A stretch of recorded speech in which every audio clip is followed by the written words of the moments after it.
arkadaşlarımız lütfen birer adım geri kayarsak.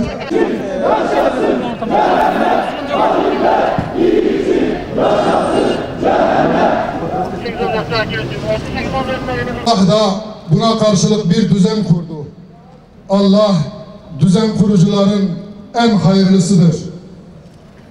Basına ve kamuoyuna, kıymetli halkımız ve değerli basın mensupları, bugün burada toplanmamızın nedeni tarihi kan, gözyaşı, işkence ve katliamlarla dolu mazlum bir coğrafyanın içinde defalarca tekerrür eden kara bir günü hatırlamak ve bugünün müsebbiplerini bir kez daha teşhir edip lanetlemektir.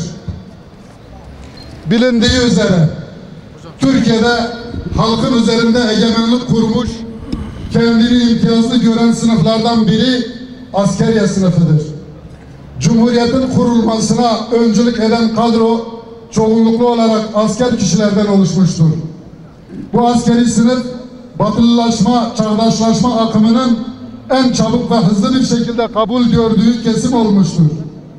Bunun sonucu olarak da Türkiye'de yaşayan Müslüman halka ve diğer tebaaya tepeden bakan, halkın değer ve inançlarına yabancı, kendini ne olursa olsun çağdaşlaşma, batılılaşmanın lokomotif gücü gören bir askeri sınıf ve onun vesayetinde olan, onun önünde her emre amade, kemalistliği ve laikliği de temel yaşam felsefesi olarak benimseyen, çağdaşlığı, kadınların çıplaklığı, içki içme ve dine ait ne varsa düşman olarak gören bir Jacoben laik dinsiz sınıf oluştu. Kıymetli halkımız ve değerli basın mensupları, Cumhuriyetin kuruluşundan günümüze değil, İslami değerlerden yoksun bu askeri sınıf ve yalakası zümrelerin Müslüman halka yegane getirisi olmuştur. Nedir bu getiriler? Zulüm, katliam, işkence, zindan, sürgün, fakirlik vesaire. Tekbir! Allahu Ekber! Tekbir! Allahu Ekber! Tekbir! Allahu Ekber! Allahu Ekber! Muhammed Rehber! Allahu Ekber! Muhammed Rehber! Allahu Ekber! Muhammed Rehber! Koçgiri'den başladılar zulüm ve katliamlara. Şeyh Said Efendi'nin kıyamıyla devam edip Dersim'de hunharca katlettiler.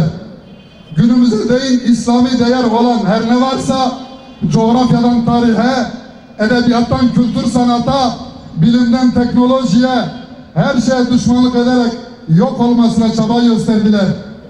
Bu süreç içerisinde nice alim, önder ve rehberleri katlettiler. Adeta taş üstünde taş, baş üstünde baş bırakmadılar. Rabbimiz şüphesiz ki bunların zulüm ve katliamlarından haber değildir. Defalarca sivil iktidarlara karşı askeri darbe yaparak gayrimeşru bir zeminden meşruluk kazandırdılar kendilerine. 1960 darbesi, 1971 darbesi, 12 Eylül darbesi ve 28 Şubat darbesi, 20 Nisan muhtırası, balyoz, eldiven vesaire isimlerle adlandırılan ufak çaptaki irili ufaklı girişimlerin ise haddi ve hesabı yok. İrtica ile mücadele adı altında yürüttükleri savaşta türban olarak adlandırdıkları Allah'ın emri olan ve Müslüman kadının kalesi olan tesettür ve tesettürlü bayanlar birinci düşmandılar. 28 Şubat'ta başörtüsünü teferruat olarak gören zihniyetler Allah'ın emrini hiçe sayarak laik kemalist şakşakçıların puklası oldular. Başörtülü kardeşlerimiz itilip tartaklandılar. Haklarında soruşturmalar açılıp cezaevlerine atıldılar. Okul önlerinde başlarından örtüleri çekilip atıldı. Sırf örtülüdür diye hastanelerde ölüme terk edildiler. Kamuya ait binalara girmeleri engellendi. Merce Müslüman zindanlara atıldı. Dindarlara karşı adeta sürek avı başlatıldı. Camilerin kapısına kilitler vuruldu. Sonuçları itibariyle kısmi olarak başarısızlığa uğradığını düşündüğümüz 28 Şubat darbesinin sonuçlarına iki yönden bakmak lazım geldiği kanaatindeyiz. Bir cezaevi şeklinde ilerleyen ve onlarca insanın haksızca cezaevlerinde tutulduğu Sivas davası, vahşi işkencelerden geçirilen Salih Mirza Beyoğlu'nun maruz kaldığı hukuksuzluk, 14 yaşında gece operasyonuyla gözaltına alınıp akıl almaz bir yargılanmayla hakkında idam cezası verilen ve geçtiğimiz günlerde Yargıtayca cezası onanan Yakup Köse'nin başına gelenler, 28 Şubat'ın terör estiren hukuksuzluğunun sembolik dağları olmuştur. 28 Şubat sürecinde yargılanıp beraat eden Ramazan Kayan'a yardım yataklık ettiği iddiasıyla cezalan Nurettin Kaya'nın cezasının geçtiğimiz günlerde onanmasının ardından tutuklanması da darbe hukukunun hala Müslümanlar için işlediğinin açık kanıtıdır.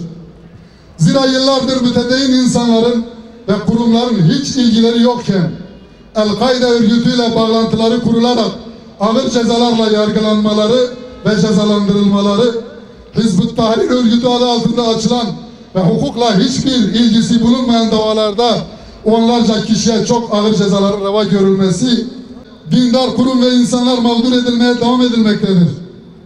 Özellikle korklarıyla dindar insanlar hakkında hukuksuz bir şekilde kovuşturmalar açılmaktadır. Çizildiği İslami kesimin önde gelen bilindik isimlerinin telefonlarının yıllardır haksız ve hukuksuz biçimde dinlendiği son günlerde yayınlanan belgelerle ortaya çıkmıştır. Bu dinlemelerin amacı İslami kesimi tıpkı 28 Şubat'ta olduğu gibi sindirmek, itibarsızlaştırmak ve etkisiz kılmak amacı gütmektedir.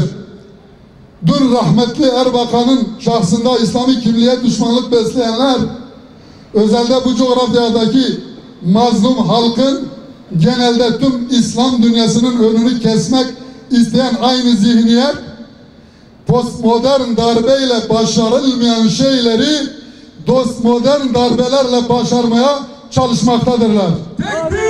Allahu Ekber. Kesimler arasına nifak sokarak ortamı germeye, kargaşadan nemalanarak iktidar alanlarını genişletmeye çalışmaktalar. Kahrolsun işbirlikçi hainler! Kahrolsun işbirlikçi hainler. Kahrolsun işbirlikçi hainler. Kahrolsun işbirlikçi hainler.